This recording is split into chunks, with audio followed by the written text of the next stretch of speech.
I'm going to wait for my instructions from the boss over there. You give me, is it a go?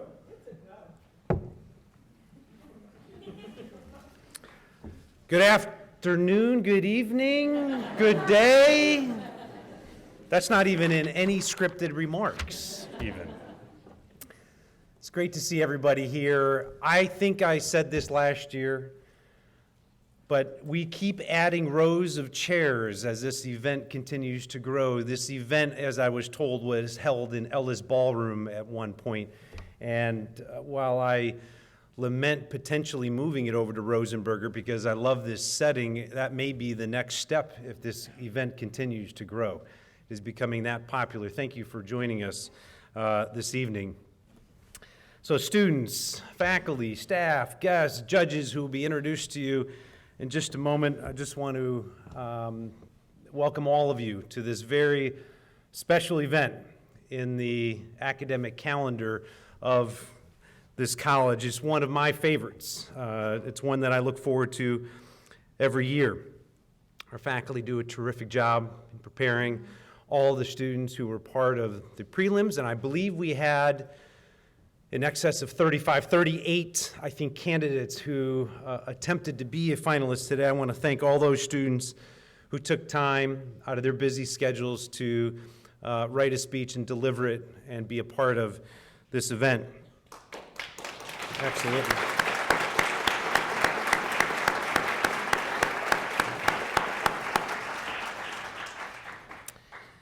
You will read a little bit in the program, a little bit of the history of the Baileys, the oldest academic tradition we have here at the college. I encourage you to read through that, understand where this event emerged, and we are thankful for the folks who make this possible. I also want to give a shout out to those who are watching us streaming live out there, and appreciate those folks joining us. I was one of those a couple of years ago in the spring of 2013 from my kitchen in Tiffin, Ohio, watching my first Bailey and the advice about what advice you would give the incoming president. And it was scary to say the least, the advice that I was given. Before I talk about the topic of the evening, I do want to maybe shift off any formal remarks and acknowledge something that happened this afternoon that we are all very excited about. Where is Dr. Kathy Jones? I see her here. So we learned at about 1:20 this afternoon that through the efforts of Dr. Jones and Dr. Jamie White and Leslie Levarchek from Science in Motion, that Juniata College today was granted in excess of $1 million from the National Science Foundation.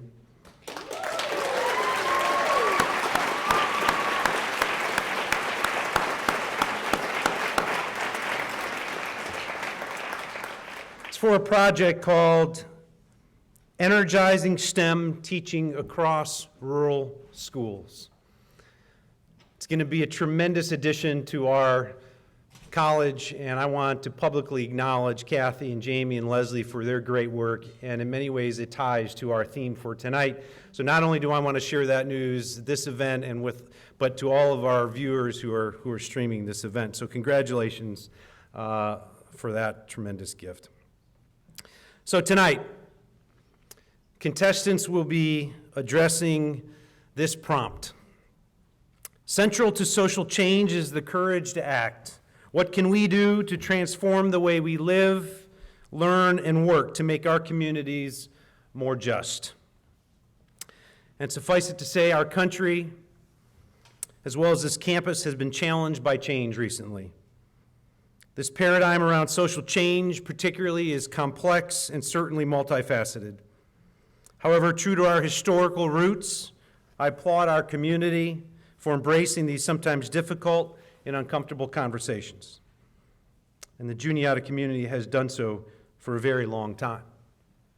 And I want to read something very briefly, and I will get off the stage so we can hear for those you came to listen to.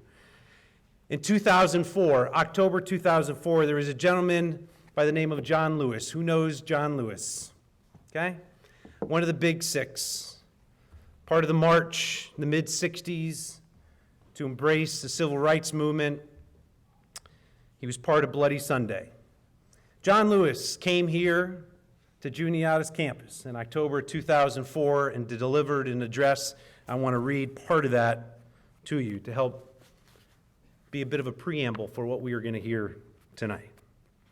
So John Lewis was being challenged at this particular time in the mid-2000s by some people around him to say that we haven't made necessary to our community. Things have changed. Our American nation is different. We're on our way toward the creation of a beloved community, a phrase that, if you know John Lewis, became his. So I say to Juniata students, don't be afraid to get in the way. Don't be afraid to get into trouble, good trouble, necessary trouble, to build the beloved community. Not here just in America, but around the world. You have a rich history. This great college comes from a rich history, one of peace, one of love, one of nonviolence. You must be able to teach the rest of the world that maybe, just maybe, humankind should evolve to a higher level. So with that, like I said, I'm eager to hear our students, listen to them and from them about this prompt. I now turn the program over to Dr. Donna Weimer, our Chair of Communication and Theater Arts, and Thornberry Professor of Communication. She'll introduce our judges for the evening. Dr. Weimer.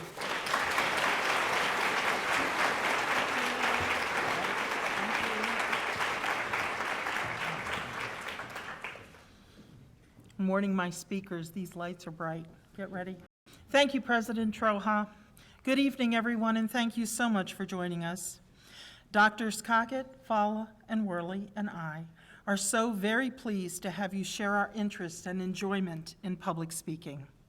A special welcome to all those families and friends out there around the world, literally, streaming our Bailey. This is our 116th Bailey Oratorical event.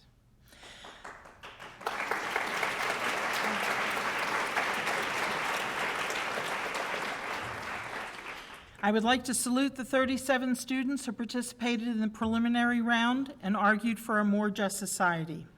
We had speeches on listening, building community, recognizing suffering, and overcoming selfishness. Mindfulness, and many mentions of specific areas of concern, such as hunger in the world, hunger in Huntington, tensions on campus, personal health, the importance of freedom of speech, overcoming internet addiction, and living the hero's journey. I wish you could have heard them all. These speeches represent the best of Juniata. The preliminary judges that made this Saturday event an academic challenge need to be recognized. Brian Ungst, class of 13, Jade Ranowski, class of 13, and Ellen Santamaria, class of 12.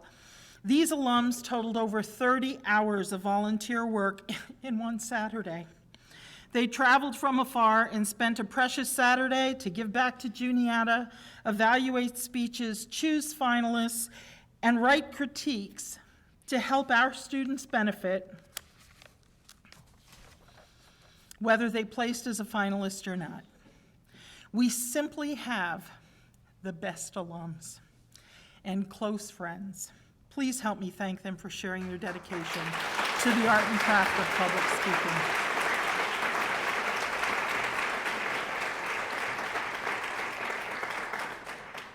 I would be remiss if I didn't thank some folks. All this doesn't just happen. Jesse Sullivan and Chris Howell arranged this theater space into an agora for eloquence.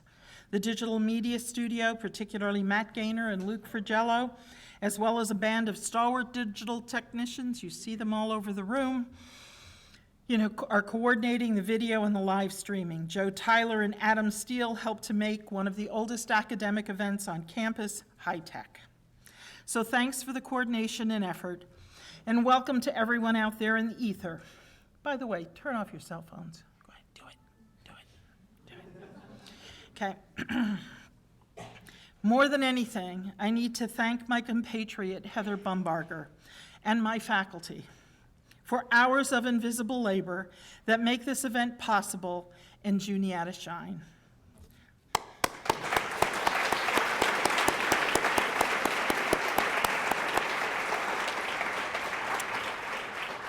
We also thank the Communication and Media Club for their sponsorship, and also they'll be serving refreshments while you're waiting for the judges to make up their minds. So go club, right?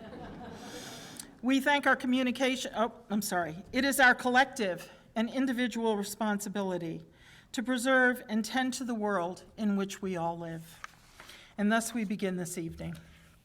Tonight we have 3 distinguished judges faced with the difficult challenge of choosing 3 winners. In each of their professions, speaking effectively is crucial to success. And in their own communities, they each strive to make them more just. The competition is rigorous, and I can tell you that the communication department is ever so grateful that we are not the judges. Very briefly, Jeff Belomo, class of 2000. You want to stand so they can see who you are? Okay. He was our Bailey champion in 2000. Woo-hoo! He is a certified elder law attorney, which is authorized by the Pennsylvania Supreme Court.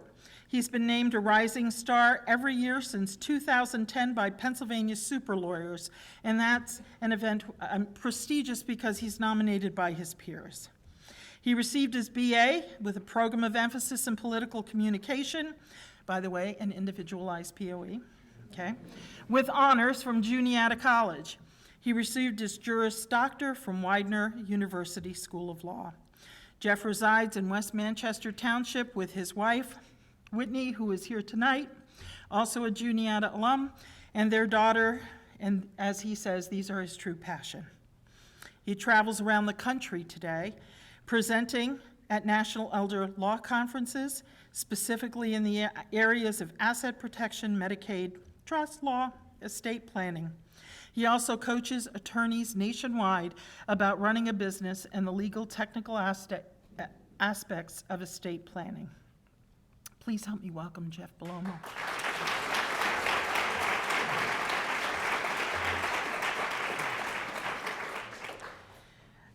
Dr. Margaret Finucane is a John Carroll University Professor of Communication. We're glad to have one of our own, right? Who received the 2014 David Hoke Memorial Award for Excellence in Service. This award honors the outstanding work in service learning and/or civic engagement.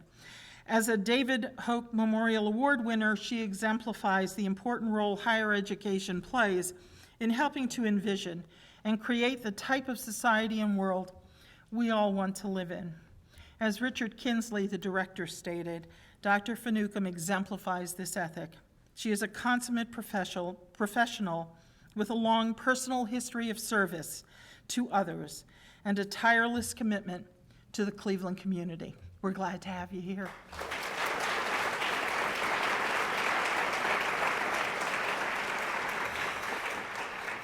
Lori Harris, class of 1997. Woot!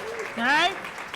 A Juniata alum with a POE in interpersonal, intercultural communication, and she also had time for peace and conflict studies. She earned a master's degree in restorative practices from their International Institute. She's a coordinator for student discipline and peacemaking at the Imhotep Institute Charter High School in Philadelphia. She develops and teaches elective courses in peace and conflict studies and social justice. She has helped to create and implement the Pillars of Peace program and is the director of the Philadelphia Community Youth Court at her high school. Please help me welcome Lori.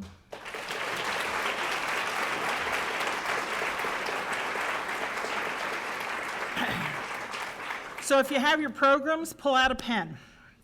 Our finalists are speaking in the following order, okay?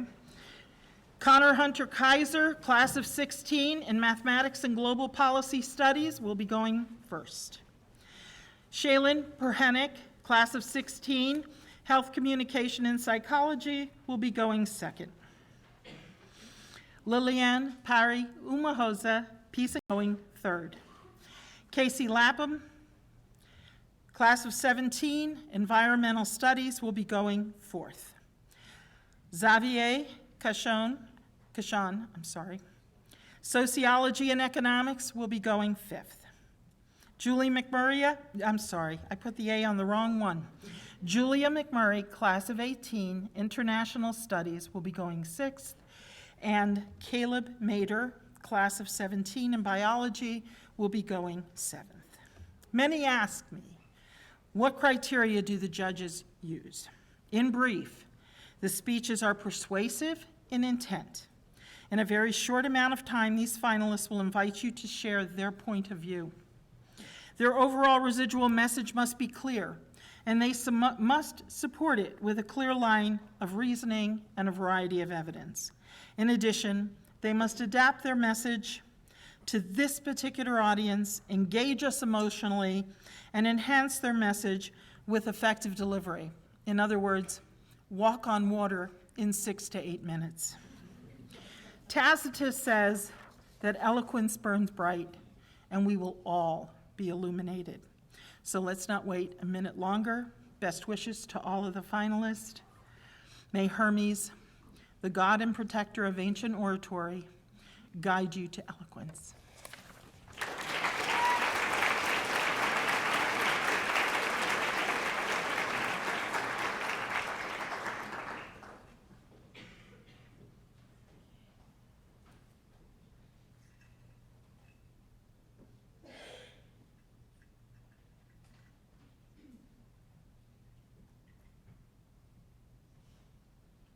HUNTER-KYSOR.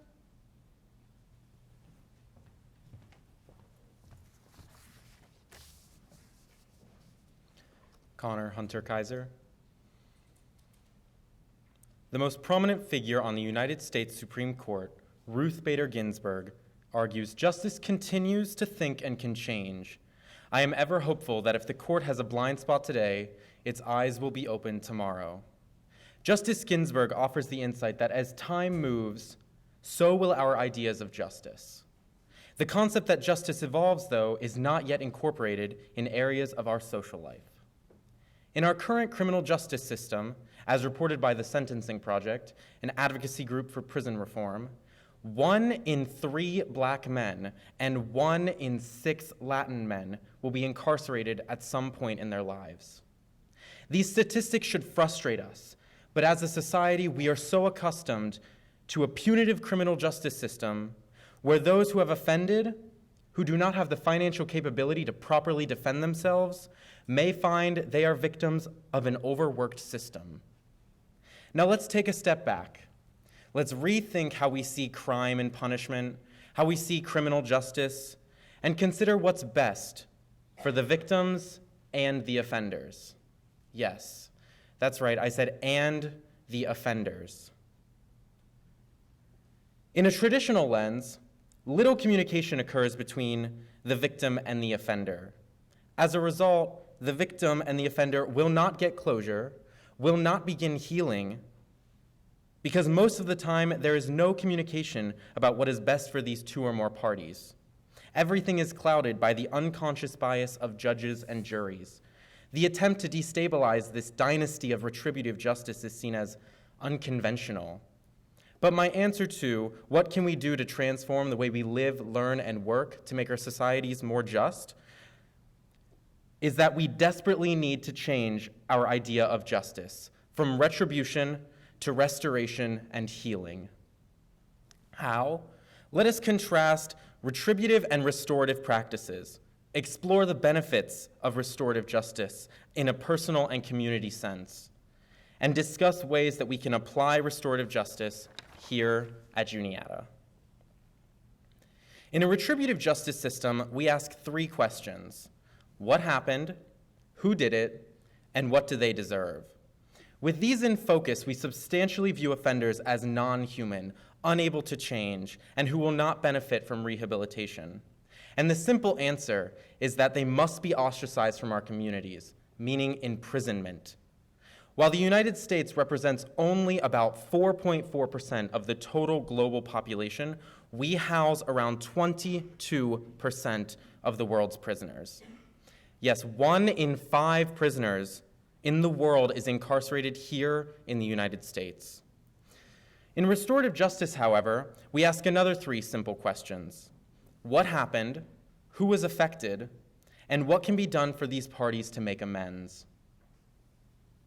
The Ministry of Justice of New Zealand published a study after implementing restorative justice programs that 79% of participants were satisfied or very satisfied after restorative practices and felt positive afterwards. The simple switch from retributive to restorative thought processes see the offenders as human and that humans can make mistakes. According to Dr. David Ragland, Assistant Professor of Peace and Conflict Studies here at Juniata College, the benefits of community-focused justice systems are common throughout our native lands in Canada, the United States, and most rural areas across the world. Before I was aware of restorative justice, I too hungered for retribution. When I came out around a decade ago, there were no legal protections from abuse, from harassment, from bullying. And later on, when I was assaulted my Halloween of my freshman year, the offender screamed vicious names at me: faggot, homo, queer. This event triggered an emotional flashback, and I remembered all those years ago, back in middle school, when I first came out, and I was once again targeted as that faggot, that homo, and that queer. When we are wronged in this society, we are told to get an eye for an eye, retribution, which is exactly what I wanted. When I reported my assault the day after, I wholeheartedly believed in retribution. My anger towards these people, though, did not help me. I was not healing. I was never going to heal if I saw my offenders as evil, violent beings. Mahatma Gandhi once argued, an eye for an eye only ends up making the whole world blind. However, there is an alternative to this blindness. A 2007 University of Wisconsin study found that Barron County's restorative justice program led to significant declines in youth violence, arrests, crime, and recidivism. 5 years after the program began, violent juvenile offenses decreased almost 49%. Overall, juvenile arrest rates decreased almost 45%. Significantly, the study further found that collaboration of law enforcement officials with the community and schools was a decisive factor in reducing youth violence. There is a better way than going blind. When these programs focused on healing are implemented in my middle school and here at Juniata College, then justice evolves and violence decreases. I and so many of those suffering will be emboldened to heal. Many people are still wary of the actions of restorative justice as too politically correct, weak, or even unnecessary. I disagree. Retribution, vengeance, and punishment are not the way. There are simple steps here at Juniata that we can take to learn, grow, and make our communities more just. First, we must allow the victims and offenders with consensual engagement to meet with facilitators and discuss their conflict. This allows the voices of all involved to be heard and, more importantly, listened to. Secondly, we must require restorative practice trainings for all members of our public safety officers, bias response team, dean of students' office, and any student hired as a peer mentor or tutor. And finally, as an entire community of students of staff, faculty, administration, and alumni, we must allocate our resources towards creating ethical leaders in a global environment who not only make mistakes, but treat these mistakes as areas of growth. If we want to foster a just Juniata where we can heal, we must allow and even encourage brave dialogue about the mistakes we make. Author Shannon L. Alder argues, if you spend your time hoping someone will suffer the consequences for what they did to your heart, then you're allowing them to hurt you a second time in your hour. If we implement restorative justice rather than historic retribution, to be a trailblazer in reshaping ethical justice in an enlightened and empathetic society. Let's heed Ruth Bader Ginsburg's call to open our eyes to restorative justice. We will make mistakes. We must learn from our mistakes through dialogue. We must forgive, and we must heal.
Shaylin Perhenick. Are you kidding me? He killed my best friend. He killed my best friend. This was the immediate reaction of Professor Abdul when he was tasked by the Tajikistan government to end civil war by approaching an enemy warlord who had killed his best friend. It would have been easy for the professor to refuse this request, considering he was still mourning over the loss of his friend. But instead, he found the courage to meet with the warlord for an allotted 20 minutes of time. They soon found themselves conversing about philosophy and poetry for over 2.5 hours. Eventually, the warlord asked the professor, "If I put down my weapons and go with you, can you guarantee my safety in life?" The professor responded, "I cannot guarantee your safety, but I can guarantee this. I will go with you, side by side, and if you die, I die." Now that's a very intense promise. If you die, I die. John Paul Lederach, professor of international peacebuilding, retold this compelling story in his book, The Moral Imagination. In my course, Self-Theater and Change, I've learned that Lederach defines the moral imagination as having the capacity to imagine ourselves in a web of relationships that includes our enemies. When you hear the word imagination, you may think that it really only applies to children. But as adults, it is also important that we imagine the possibilities for our world. Frank Underwood, the protagonist of the American drama series House of Cards, once stated, "Imagination is its own form of courage." Like the professor and the warlord, if we too had the courage to approach every human being through the lens of the moral imagination, our communities would inherently become more just. In order to embrace the moral imagination, we must follow 3 important steps. We need to take a risk, relate with one another, and then relax. Risk, relate, relax. Imagine a world where we don't run from fear, but rather we take a risk and face it head on. A wise person once said, "Take every risk, drop every fear." Fear can be very manipulative. Much of the propaganda used during wartime instills fear in the lives of many citizens around the world. The media dehumanizes enemy soldiers, and we see them as the faceless enemies. But why? Are they not humans with families and dreams just like us? Despite his great fear, the professor in our story took a risk and waded into the waters of the unknown. Entering into the unknown can be very intimidating, and not every risk we take is a matter of life or death. But we need to start somewhere. Fortunately, many Juniata students build up the courage to take a risk. At Juniata, over half of our students study abroad, so it is likely that many of you have studied abroad or you will in the near future. While abroad, you will meet people who may dress differently, look differently, or even speak differently from you. But that's okay. In order to imagine ourselves living in a morally just community, we must first take the risk of opening up our hearts and our minds to these differences. With these open hearts, we can relate with one another. Imagine a world where we build relationships with every human being, regardless of our differences. During my time at Juniata, I've traveled to a rural community in the Dominican Republic 5 times. It wasn't until recently that my real family had the opportunity to meet my new family. This past January, my father accompanied me and the other Juniata students on our trip. And while we were there, he was able to meet a man named Santiago, who I considered to be my dad's Dominican counterpart. My dad knew no Spanish, and Santiago knew no English, but despite the language barrier, they grew quite fond of one another. When it was time for us to leave, my dad and Santiago hugged each other for several minutes, with tears streaming from their eyes. For me, this was a very powerful moment. My dad and Santiago were able to find common ground regardless of their cultural differences. The professor and warlord from our story also came from very different cultural backgrounds, but they were able to build a relationship with one another even during wartime when they saw each other as enemies. Deborah Levine, editor-in-chief of the American Diversity Report, argues that if we are going to live with our deepest differences, then we must learn about one another. It is only by learning about and building relationships with one another that we can imagine a more just community. Imagine a world where we can relax and trust everyone around us. When I say that we must relax, I do not mean that we lounge around in our beach chairs, but rather we relax by letting go of always being right, by letting go of our prejudices, and by letting go of our control. This lesson can be a difficult one to learn. Last year, I spent 3 months writing a grant to build 10 raised garden beds in the Dominican Republic. But upon arriving to the community center, the founder of the center said that he wanted to build 1 large garden instead. At first, I was very reluctant and didn't want to change my very detailed plan. But then I remembered the garden would not be used by me, but rather it would be used by the community members.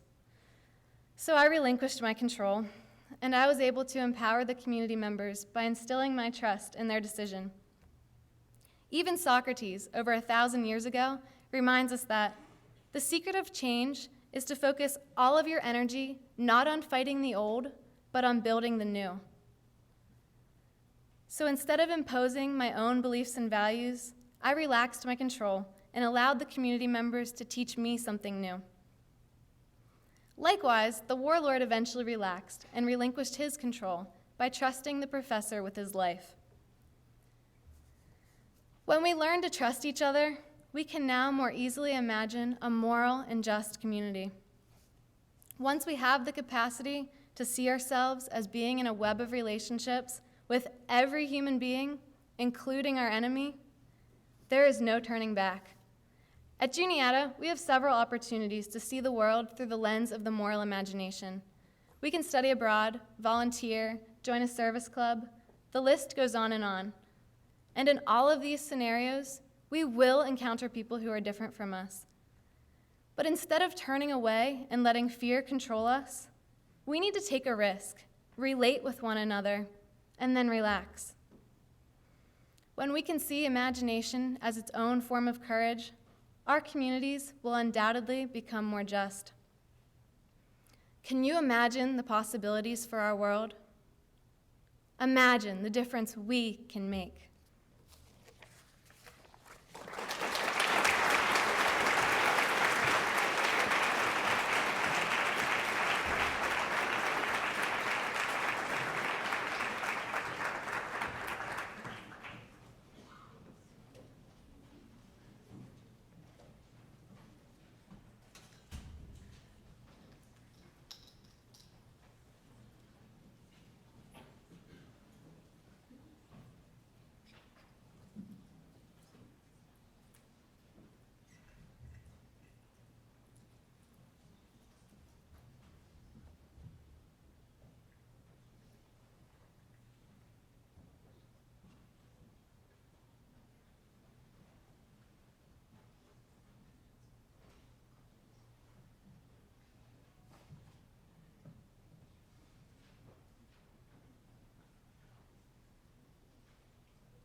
Lillian Harry Umahosa.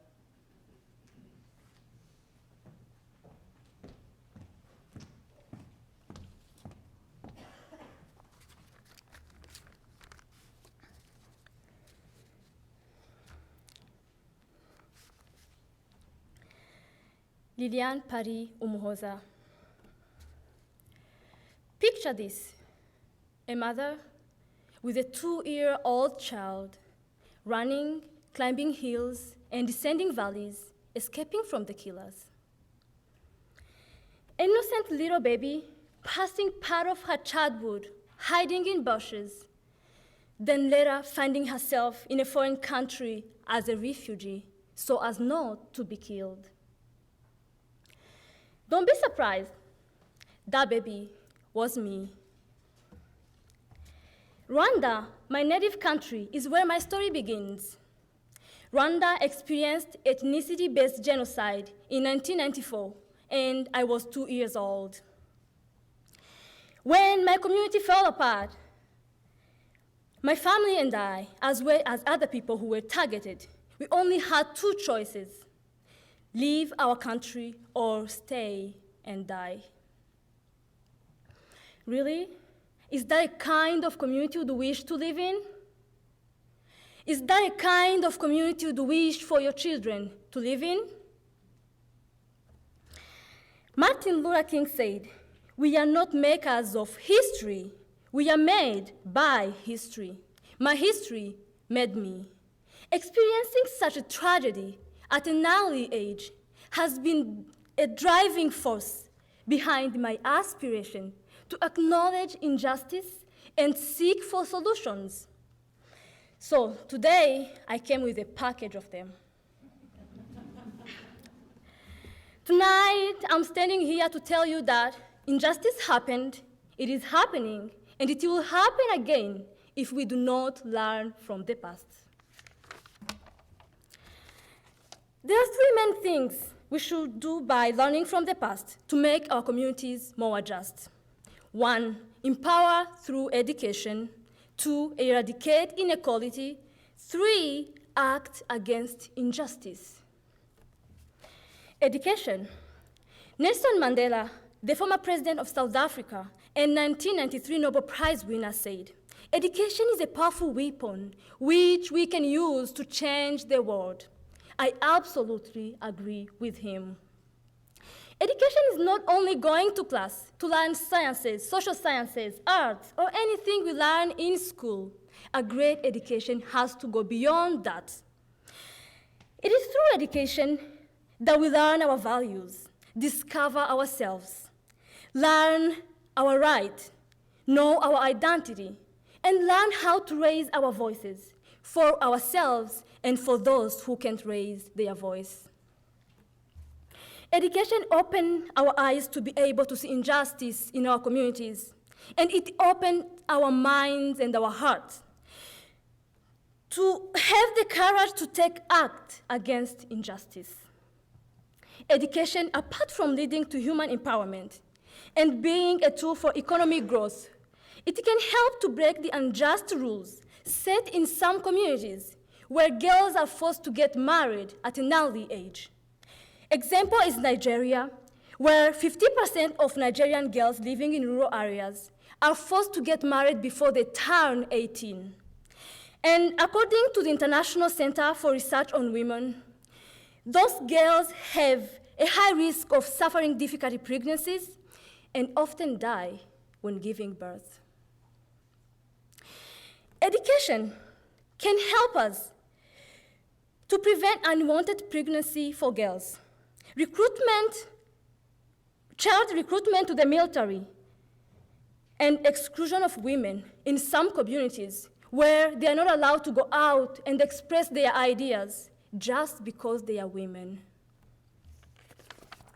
Malala, the winner of Nobel Prize in 2014, is a good example of how empower through education can lead to a just community.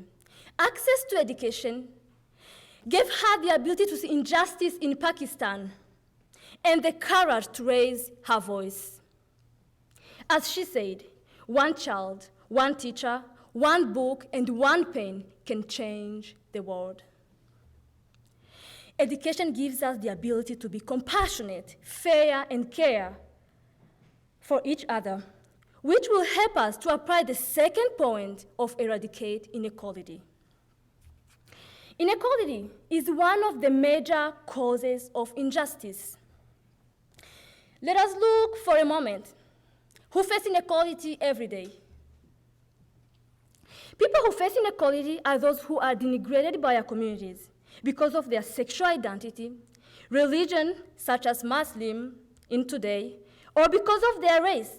Think about people of color in the United States. Also women, children, and so many others that our communities treat unequally. In Saudi Arabia, women are not allowed to drive. In Taliban, children are used in production and planting of improvised explosive devices. According to the Declaration of Human Rights, all human beings are born with equal rights and fundamental freedoms. Equality is to create a level playing field where there is equal access, equal opportunity, and freedom of speech. All people have to be treated equally for a just community to exist. Inequality promotes division instead of unity. It promotes hatred instead of love, and injustice instead of justice.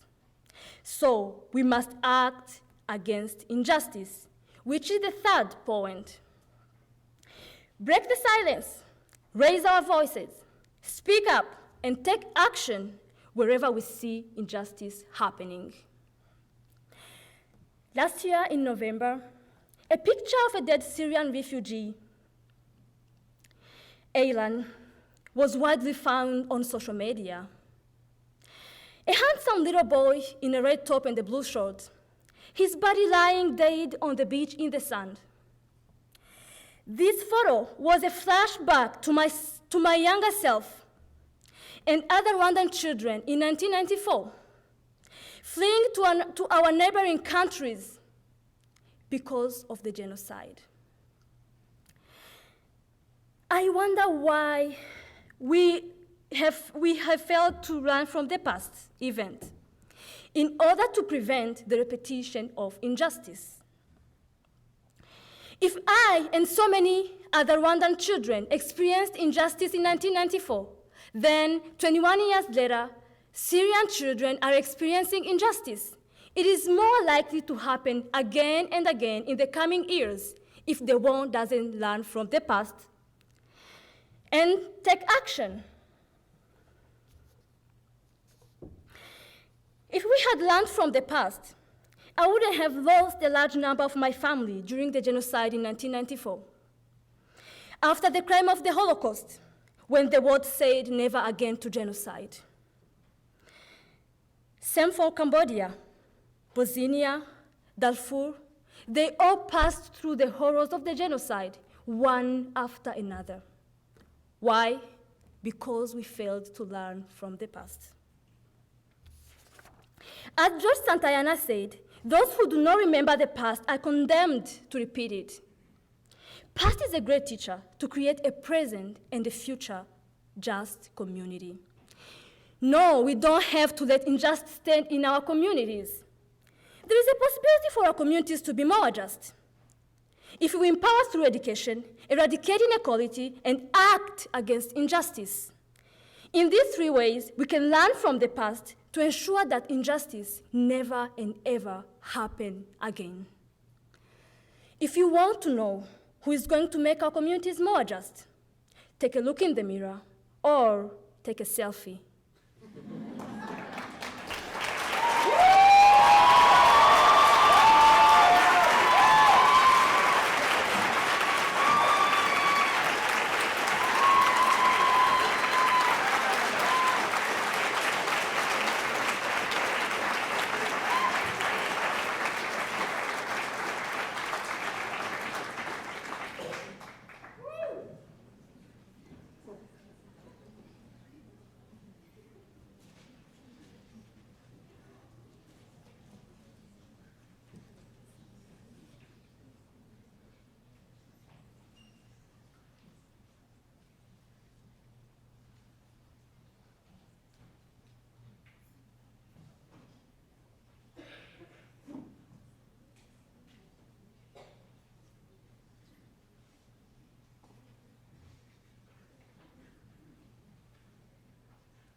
Casey LAPHAM.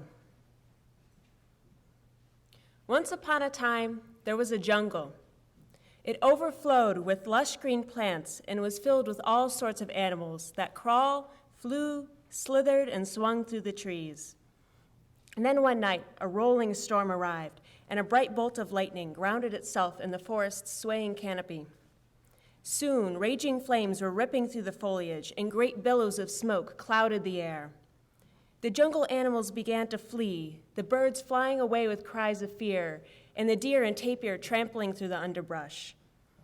The usually dignified ocelot was running with his tail fluffed out when he caught sight of a hummingbird hovering among the trees. He watched as the tiny creature perched at the edge of a stream to fill its beak with water, and then fly off to defiantly spit the droplets into the smoldering trees. "What are you doing?" the ocelot yelled incredulously. "Are you crazy? You're going to die. You would be wise to flee like the rest of us. Besides, you're never going to be able to put out that fire on your own."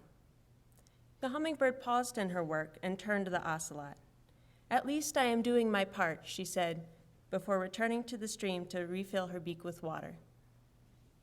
I first heard this traditional folk tale while studying environmental science last semester in Quito, Ecuador. Though it was first told a long time ago, this story's moral is still very relevant to our discussion about how we can make our world more just. The tale of the hummingbird encourages us to see ourselves as part of a larger interconnected community, a community that we have a responsibility to protect and care for, even when no one else seems willing to do their part and when we have a low chance of success. This may sound like a difficult task, but such community-centered thinking is essential in our effort to create social justice. The reason I am standing in front of you tonight is to convince you why the hummingbird ethic is necessary if we are to solve our world's most formidable problems, and how it will give us the trust and hope that we need to make a difference. It is important to recognize that the hummingbird ethic is a community-based philosophy. The story is not about a single heroic individual saving the day, but instead about someone who is simply trying to do their part, but who fails because they do not have community support. Individualism is a core value in the United States. We are raised with the image of Daniel Boone rising against all odds to chart the wilderness. Or take Wonder Woman, a lone superhero performing fantastic feats in order to single-handedly save entire cities. Individualism can be empowering, but when we are faced with issues such as climate change, rampant extinction, and widespread pollution, it becomes very clear that some problems cannot be solved by a single person. In the face of these crises, an individualist mentality is useless. It leaves us feeling overwhelmed and helpless. But in the same challenging situations, the hummingbird ethic shines. When everyone in a community recognizes and fulfills their role to help solve a shared problem, they will almost certainly reach their goal. The main reason that the hummingbird ethic is so effective is because it creates trust. It builds a dynamic in which all members of a community feel that they can count on everybody else to do their part. We lack this trust in our society. Since we do not see our actions as part of a collective effort, we do not trust that we have influence. A clear indicator of this issue is voting rates. According to Census Bureau reports, only 38% of registered voters between the ages of 18 and 34 voted during the most recent presidential election, while a meager 23% voted during the last congressional election. I know people of our generation have opinions on social issues, but so many also feel that in a sea of voters, their voice just doesn't count. We need to stop looking only at our individual impact. No one person's vote is particularly powerful, but combined, our voices gain influence. The summation of our tiny voices determines who will make decisions regarding the most essential aspects of our well-being for 4 long years. Jane Goodall sums up the idea of trust well when she says, "I like to envision the whole world as a jigsaw puzzle. If you look at the whole picture, it is overwhelming and terrifying. But if you work on your little part of the jigsaw and know that all people all over the world are working on their little bits, that's what will give you hope." The way the hummingbird ethic is adopted by a community is not with a bolt of lightning, but more through a spark of hope. In a society that has been locked in an individualist mentality for generations, we cannot expect an army of hummingbirds to spontaneously appear. It takes time to build the trust required for community action, and we must first have hope that others will rally to support us. Such hope is created by lone hummingbirds. These are the people who do what they think is right despite what everyone else is doing.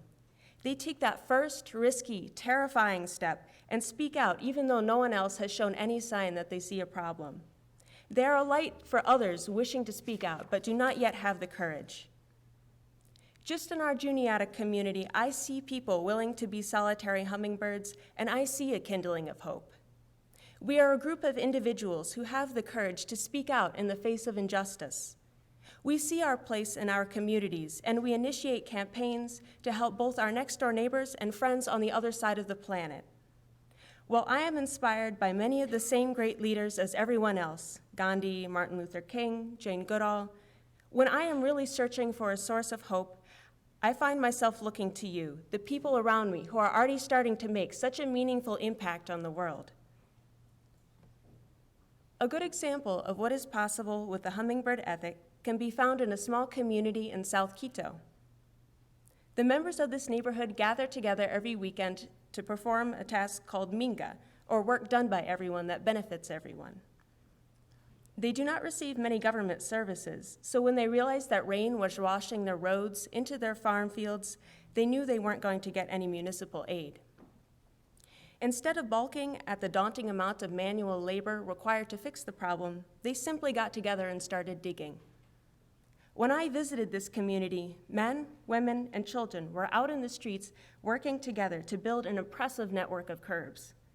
I found myself not only admiring their feat of construction, but also the way that everyone knew their neighbors, how the entire community acted like a family.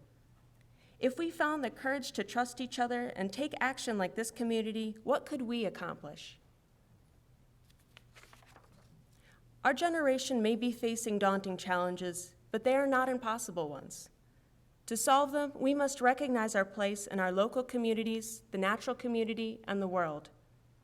We must learn to trust each other, to expect support, and to act together when there is a problem. And finally, we must have the courage to speak out even when we are alone, knowing that we have an imperative to at least try, and that a single voice may be the only spark necessary to kindle the flames of community action. We are well on our way to finding a version of the hummingbird ethic in our society, and I believe in us. I believe in our community and the power we have together to make a difference.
XAVIER,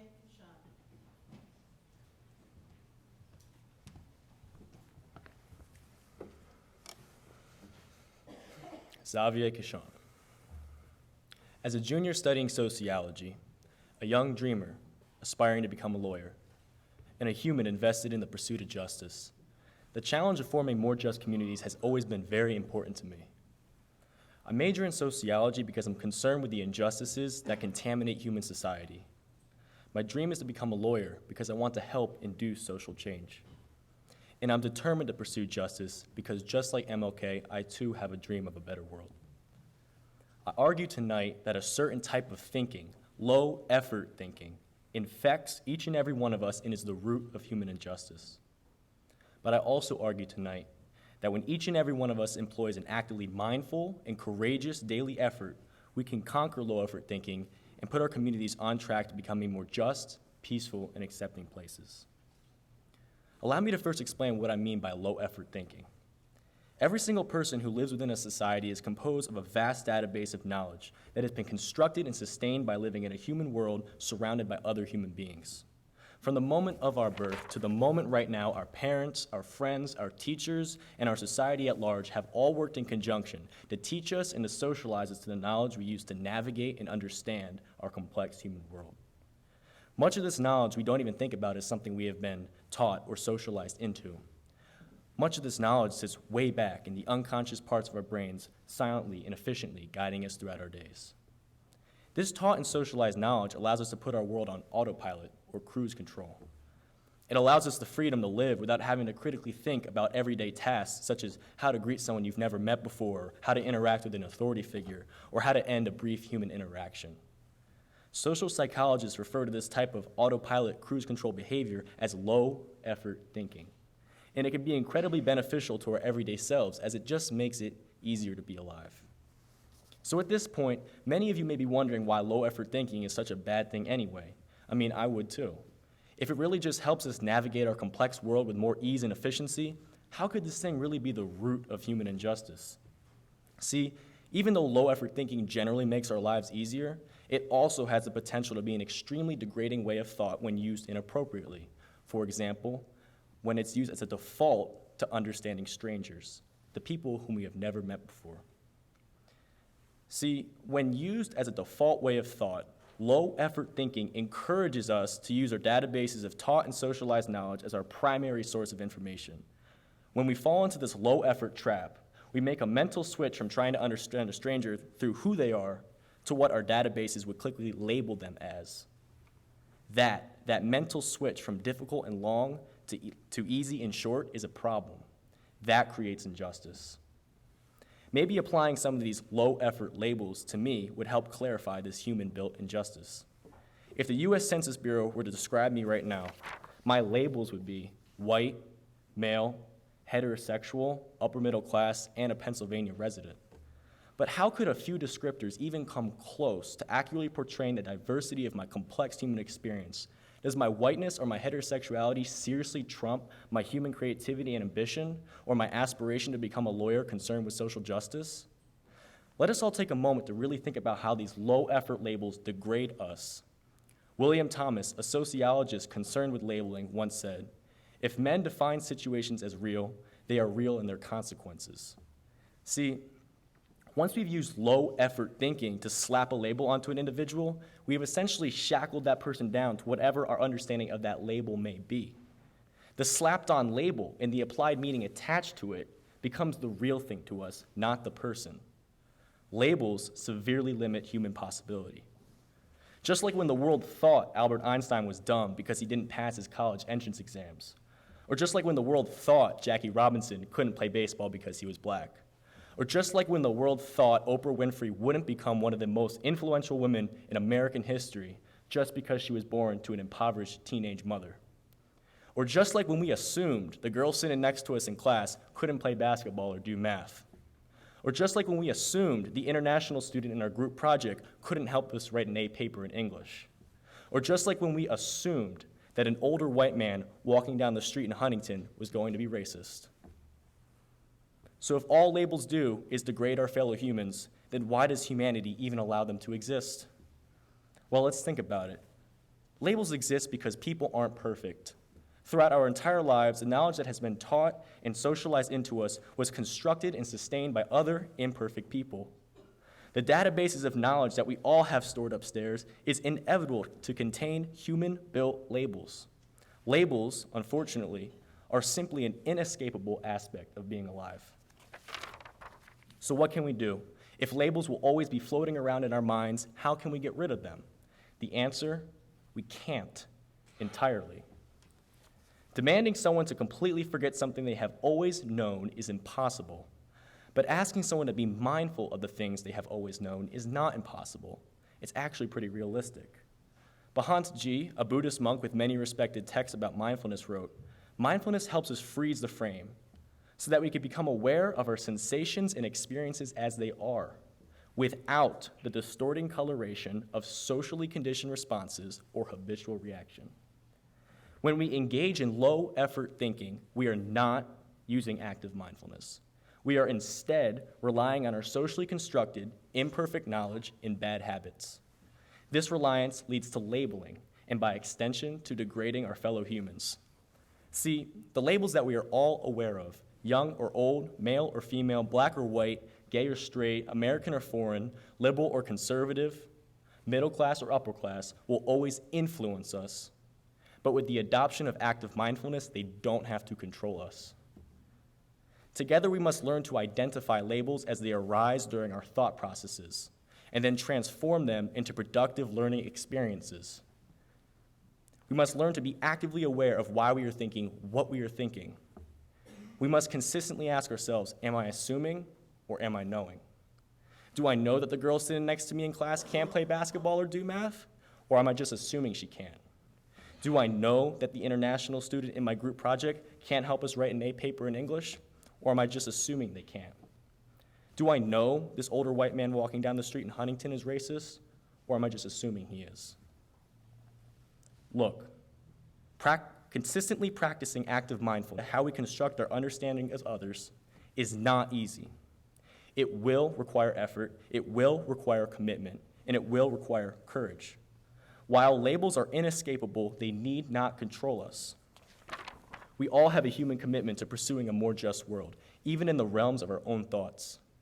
Practicing active mindfulness in combination with courage is the key to unlocking our minds from low-effort labels into creating more just, peaceful, and accepting communities. As Buddha once said, with our thoughts, we make the world.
Julia McMurray. Why are we all here? I don't mean that in a sweeping existential way, I promise.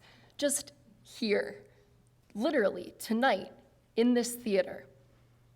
Outside, it is a mild, almost spring evening, and you all could be anywhere, yet you choose to be here, in this room, listening to 7 undergrads sweat into our suits and teeter on our heels, trying to convince you that we know how to make a more just society. Some of us very well might. Clearly, though, you all think that speech matters. So, since I am among friends in agreement about this fact, let me make a confession and propose an idea. I do not know what action we need at this moment to change how we live, work, and learn, because I do not think it is action we need at all, not in the traditional sense. Instead, we need speech, your speech. Now, I know we have been taught to think of speech and action as at odds.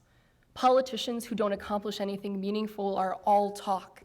You are your actions, not your words, we are told. And even the brethren who founded this college might raise an eyebrow at me today. After all, for them, faith without works is dead. But speech is action. It is subversive and self-determining. Speech is both a tool for and an end goal of social justice.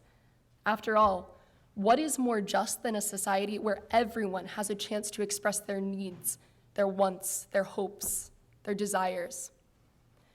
Now, I am not talking about just any speech.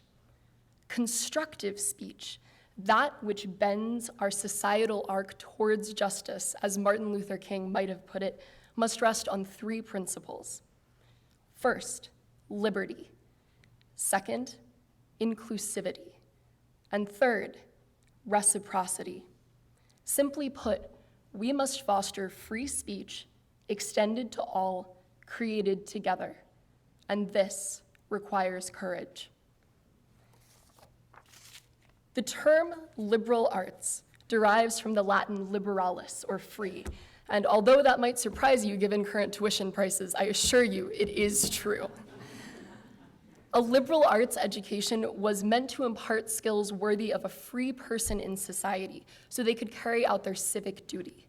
And this included speaking in the public forum. Not everyone here tonight attended a liberal arts college or college at all, but we are all free people in a free society. And with this freedom comes great responsibility, because people at podiums have rarely changed anything without support from many in chairs and at lunch counters and in marches. There is a reason speech comes first in our Bill of Rights. We, the people, are each gifted with a mighty and forceful power to publish, to protest, to petition. We must always take advantage of these rights. First, find the courage to speak for what you believe in, and then make sure others' speech is free also. Whether it is journalists arrested in Egypt and China, or peaceful protesters detained on American streets, threats to speech anywhere are threats to justice everywhere. And what of the second component, inclusivity?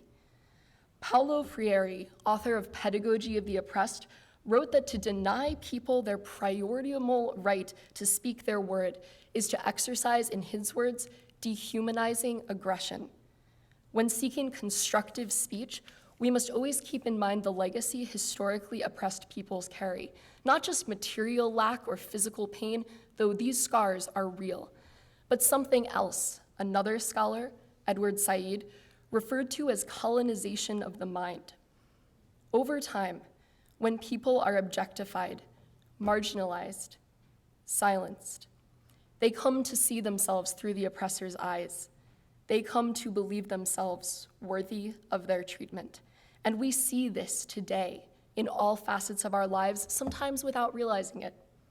According to AAUW, in 2015, American women earned, on average, 22% less than their male counterparts.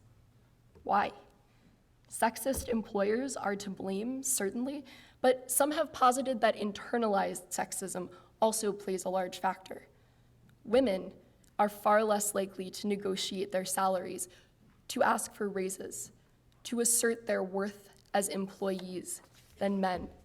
They have been taught not to advocate for themselves, and racism and classism produce even stronger effects on self-perception.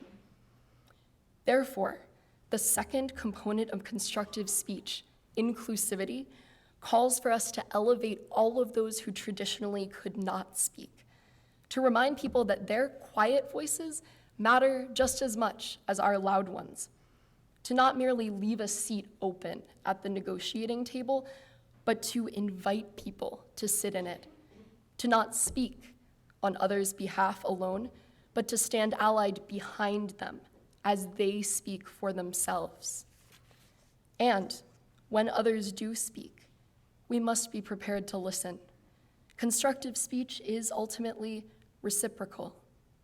It requires silence, at least briefly, to hear others' words. Here in Pennsylvania, we are still without a budget from last year. Partisan gridlock in the State House seems just a reflection of larger national impasse. Politicians, yes, but also we, the people, sometimes forget that free, empowered speech also requires compromise, listening. Faith without works is dead, yes, but speech without concession, without negotiation, is meaningless.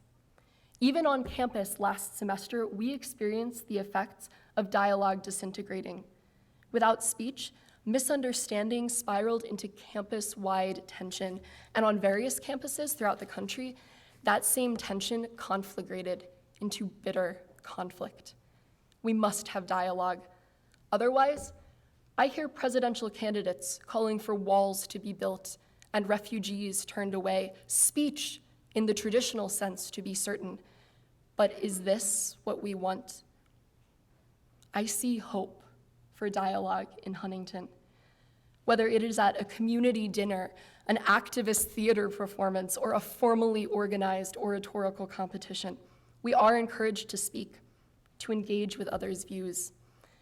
As Aristotle once put it, it is the mark of an educated mind to be able to entertain a thought without accepting it.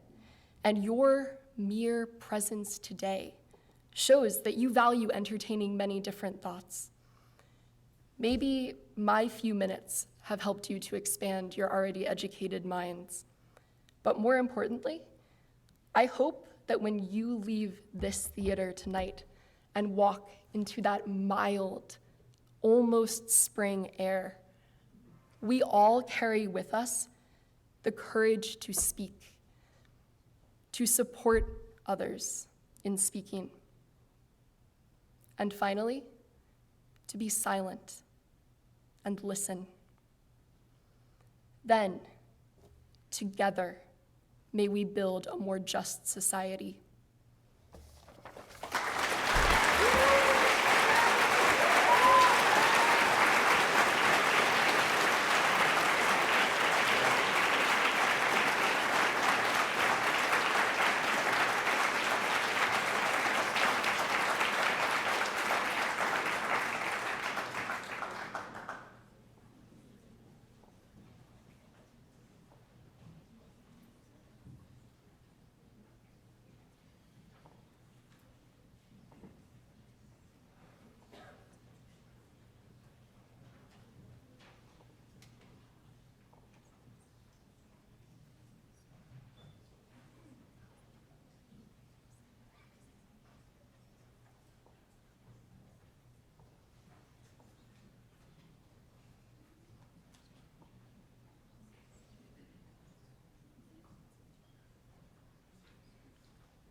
Caleb Mader.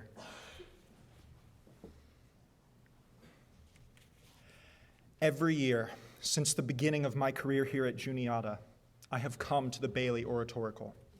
Every year I have listened to prose bringing heaven to meet the earth, to arguments shifting the ground beneath my feet, to passion nearly bursting from the room in which we sit. Every year I feel something burning in me, something changed. I look to those around me and I see this in no one else. In the end, it is the same. We go home, we carry on with our lives, and we change nothing at all. I might consider we're simply timid, that we don't have the courage to act for social, environmental, or any kind of change. But I know that isn't true. Juniata College radiates courage. Some of the boldest, most outspoken people I've ever known I met while studying here. This is a college of dreamers, the doctors, curators, actors, leaders, teachers of the future. So no, it can't possibly be courage that's missing from this equation. But what else could it be? What could be missing from our amazing people? If you ask them, they would probably tell you time. But if you ask, for example, the recycling bin, it would probably tell you commitment. In striving for such lofty goals, our commitment to anything other than our own dreams has dwindled, and as a result, we no longer seek anything but the bare minimum, whether in our Juniata community, our country, or our planet. Is this not injustice? Can we not do better for the communities that we inhabit? I firmly believe that inciting change of any kind is foremost not an issue of courage, but one of commitment. With the commitment to feel the pain of others, the commitment to examine our own lives, and the commitment to act as individuals, not only can we bring about change to our society, in doing so we can bring change to the entire world. But where do we start with such an enormous endeavor? We have to start with feeling. Our world, in the modern age of information, is rife with news of death, disease, disaster, misery, the war of our sense of security. We have tuned out the suffering and bandaged our callous hearts. Author R.N. Prasher argues that pleasure and pain are on the same side of the coin of human experience, and the opposite is indifference or numbness. The commitment to feel is a vow to tear away the bandages, eliminate the numbness, and learn empathy. No doubt, this is unsettling. What does it solve to feel the pain of a starving Syrian family who we can do nothing to reach? But letting this hopelessness freeze us is playing the victim.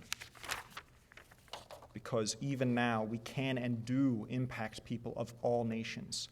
We are already connected. And with the commitment to feel, we can use this emotion to do something substantial, something positive. And to ensure that what we do is positive, we must examine our own lives and the lives of those around us. Watching I Love Lucy as a child taught me only one thing: always address your problems before they get out of hand. The Ricardos never examined or talked about their problems until all the way at the end of the episode. And as a result, issues that could have been fixed in the first few minutes ended up taking that whole episode and hundreds of dollars in bail money. The commitment to examine is a resolve to not only look at our own behavior, but to allow others to examine us as well. As a member of the concert choir here at Juniata, I am fully aware of the importance of examination. There is no harmony in 50 selfish voices. If I cannot count on my choir to give me criticism, how can I improve? If my peers cannot count on me to accept their feedback, how can we improve as a community?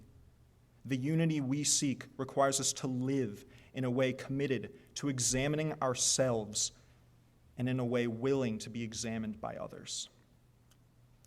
To be examined by others goes hand in hand with giving feedback to those around us, and this is something I know we struggle with. As an autistic kid in middle school and not knowing any better, I was extremely disruptive in all of my classes. Neither the teacher nor my peers knew what to do with my behavior. And so they did nothing, hoping that by ignoring my problem, they would somehow make it disappear. But since I was unaware of the issue, I could not change. If one person had spoken up, had helped me understand, I'm confident I would have been able to improve. Likewise, we must examine each other, or our own actions cannot improve.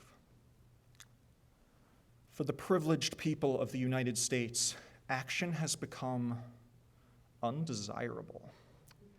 The infrastructure in which we work is based on a lifestyle of convenience, and it has changed us into creatures of sloth. We no longer seek opportunity. Instead, we fear it. As a result, we have averaged ourselves into something less than our full potential. To paraphrase former host Jon Stewart, seeing the inaction in action is truly something to behold. But we can change. I genuinely believe that inside each and every one of us is someone capable of tremendous amounts of influence. But in order to realize this potential, we must do the things that we resolve to do. We must not look to each other, but to the goal we seek to determine how much is enough. Does it embarrass you that at Juniata College, exchange students are almost avoided by the rest of the student body? Then sit with them at lunch. Are you sick of seeing trash blow all the way across the court, no one stopping to get it? Pick some of it up as you walk to class.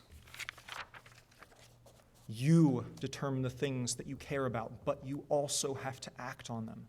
The actions of one person send a message that they are resolved to take a stand, and sends an invitation to stand with them. I admit it. I'm afraid. I'm afraid that even after giving the speech, after pouring out my heart, nothing will change. So this right now is my stand. Even though I am afraid, I planned this to do from the beginning, thought about it, committed to it, and so now I disqualify myself from the competition. I do this not out of disrespect, but out of respect for my fellow speakers, for this tradition, and for the ideals of which we speak. I do this stand. I am committed, money or no money, contest or no contest, to not only speak, but to act for what I believe in. And right now, what I believe in is Juniata. Should we commit to action and our peers take notice, and their peers and their peers' peers, our influence can network and branch across the entire world. But all of it starts with a commitment, and all of it starts with you. I know this burden is painful to bear. It hurts to feel things. It hurts to be criticized, and it hurts to commit. It's dangerous to go alone. So take the hands of people across the world and know that each and every one of us is resolved, both individually and together, to swim upriver until the water gives way. As a favorite mentor once said, it is our choices, Harry, that show us what we really are, far more than our abilities. And so I say to you, your courage is not what counts. Instead, it is your resolve. Not only the courageous, but also the meek inherit the earth. And if we do not all pitch in as individuals, we cannot bring change. So do not base decisions on the courage you believe that you lack. Base them instead on commitment to a goal. Join me in committing to feel, committing to examine, and committing to act. Because while courage is something you have, commitment is something you make.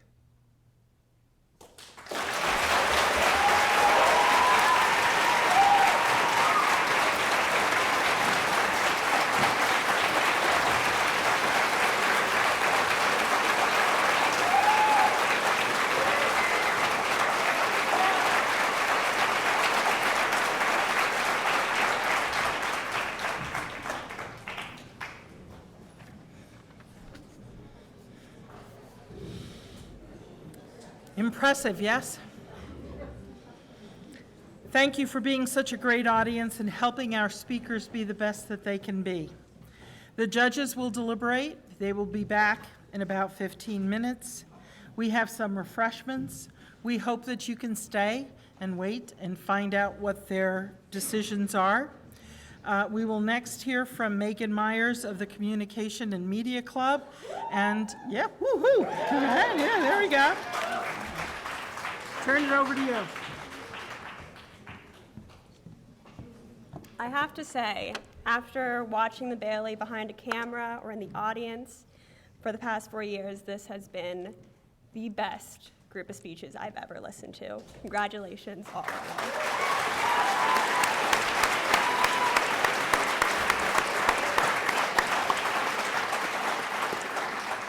As Dr. Weimer said, my name is Megan Myers, and I am the president of the Communication and Media Club.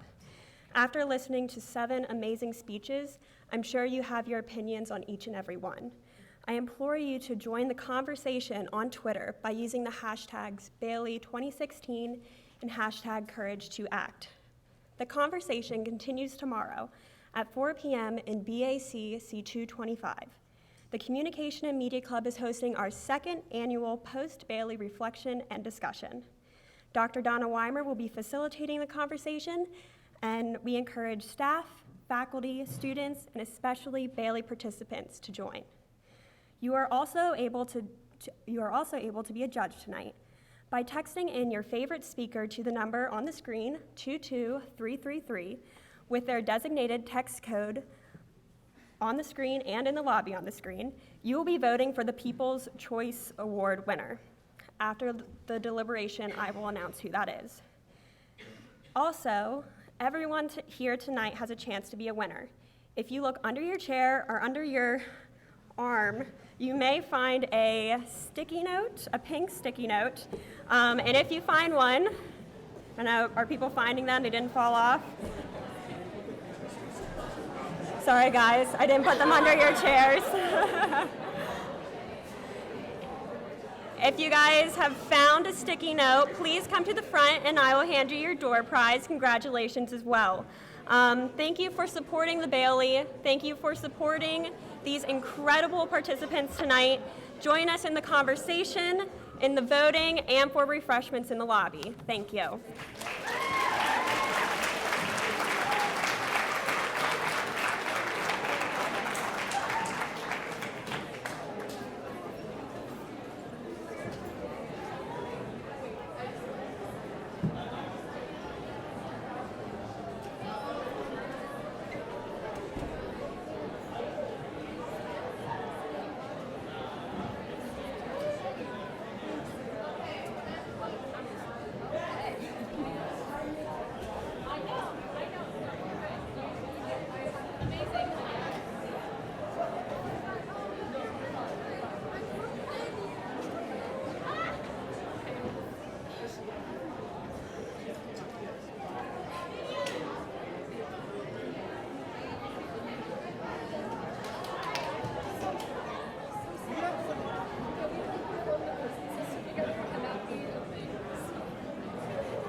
like to stand back here? No.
I think you're like literally, you might be the first person in history. And I really appreciate, I have so many feelings about this, but yeah, go on. You, see your point. The point of me doing that is that my opinion, it's not resolved. You still have to think about it. You have to.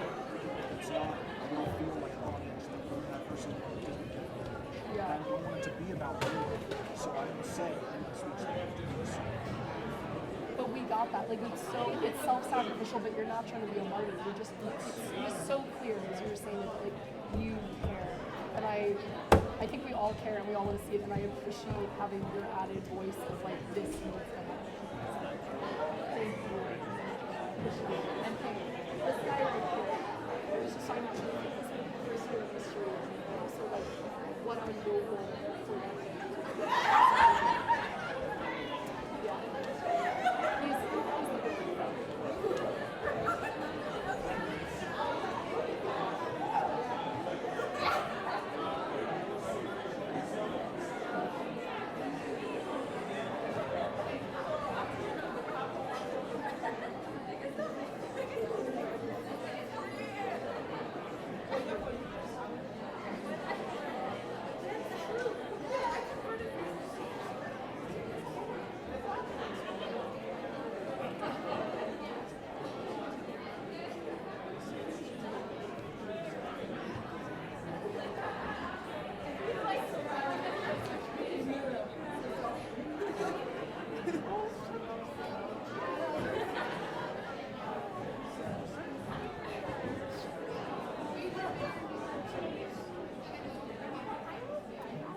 Okay. All right, now, and we give out the People's Choice first. Right. Who's doing that? Megan Myers. Okay, Megan. So if you could introduce her first. So Lillian. Yeah. Lillian. Yes. Is it Perry? Harry. Perry. Uma Jose. You have to say both. Okay. U's. Uma Hosa. Okay. And I start with third, go to second. Okay. And it is the second year in a row, right? She did win it last year, right? So. I didn't say anything to the judges because I know. But yeah, it's pretty amazing. It doesn't happen very often. Twice. It's only happened twice before in the history of the contest. Jane Coyle and Ronaldo Rien. Right. Ronaldo was my first year. There you go. They're the only two that have ever. Wow. Okay, I'm going to walk around you this way. I'm going to stand off to this side.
I would like to call everybody back to their seats. The judges have deliberated, and we have the People's Choice winner. And the winner of People's Choice is Caleb Mader.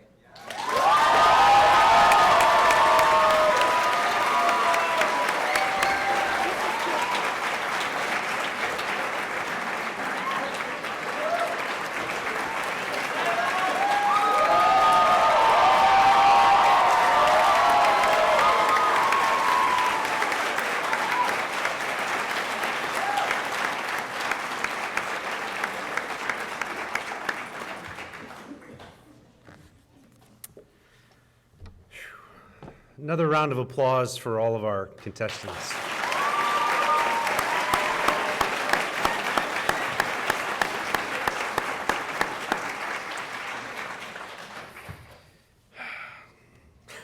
Last year, I think I quoted Jimmy Valvano about laughing and crying all in the same space, and I think I'll quote Jaws this time around and say I think we'll need to build a bigger boat as this event continues to draw our community. You see why. I had alum come up to me following the event and with tears in her eyes about this community and what this community stands for, and to hear our students talk about their experiences are just, it's awe-inspiring. It really is. So thank you again for having the courage to be up here in front of this crowd, this community, and share your thoughts and feelings about this topic. So with that, I'm looking at these names and I'm reliving their addresses in my mind. We're going to choose. The judges have chosen, and it's difficult. Let me start with third place, HUNTER-KYSOR.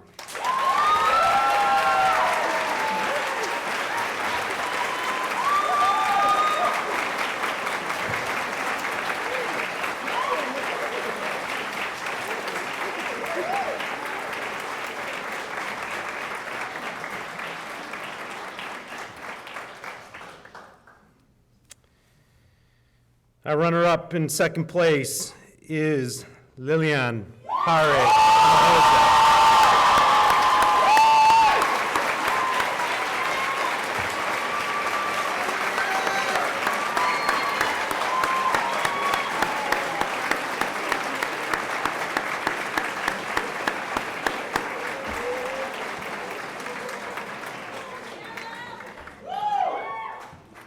And there it is, the cup.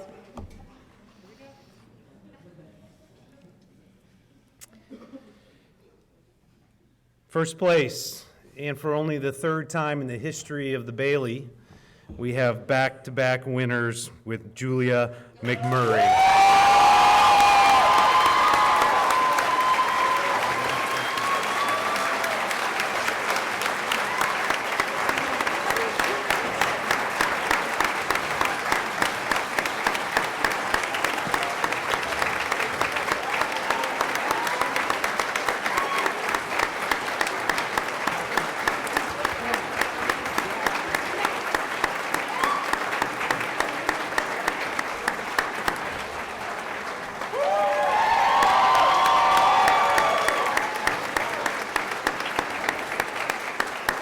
Thank you for coming, everybody. Enjoy your evening. Judges, please stay for some pictures, and all the contestants, please stay. Thank you again for coming to this year's Baileys.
We need a picture with all of the contestants. All right, so Xavier, camera. Could you get those? I'll get Shayla and